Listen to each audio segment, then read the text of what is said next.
messieurs, bonjour. Je voudrais commencer cette vidéo par vous remercier.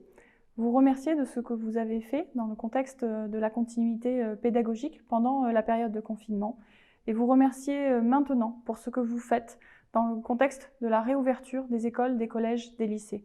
Je sais l'énorme travail que cela a représenté de mettre en place le protocole sanitaire, de mettre en place une organisation pédagogique qui permette d'accueillir le maximum d'élèves volontaires. Je sais aussi le travail que cela représente de faire revenir à l'école, au collège, au lycée, des élèves qui sont en risque de décrochage mais ne sont pas forcément volontaires pour revenir à l'école. Votre engagement pour vos élèves, et notamment pour vos élèves les plus fragiles, est réel et je voudrais ici le saluer très sincèrement. Dans cette année exceptionnelle, nous devons continuer de nous préoccuper de la question du risque d'augmentation du décrochage chez nos élèves. Le décrochage, mais aussi la démobilisation, la perte de confiance en soi.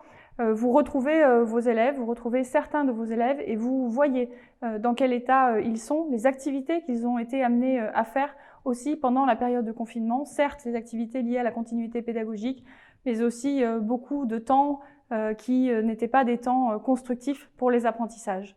Certains d'entre eux donc reviennent à l'école en ayant beaucoup perdu à l'issue de cette période d'enseignement à distance. C'est une période exceptionnelle. Des moyens supplémentaires sont accordés dans cette période exceptionnelle. Vous vous en souvenez, le premier degré a fait l'objet d'une priorité très forte avec des moyens supplémentaires qui ont permis de ne pas fermer un grand nombre de classes. 52 emplois ont ainsi été créés pour la rentrée 2020.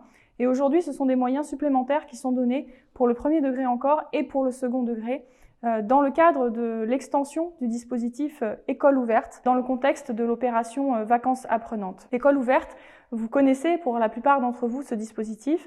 Il permet pendant les vacances scolaires, en général au début de ces vacances ou à la fin de ces vacances d'été, d'accueillir les élèves sur des temps qui mélangent des temps d'apprentissage, des temps de pratiques sportives, de pratiques culturelles.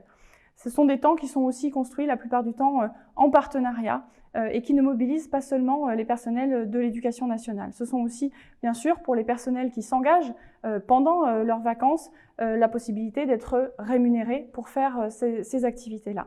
Nous sommes donc aujourd'hui engagés avec la possibilité d'étendre ce dispositif de l'école ouverte, de l'étendre à l'ensemble des publics des établissements de l'académie, de l'étendre d'abord au lycée, notamment au lycée professionnel. Il concerne donc l'école, le collège et les lycées. De l'étendre également aux zones rurales éloignées et plus généralement à tous les établissements où des publics scolaires auront été fragilisés par la crise que nous venons de connaître.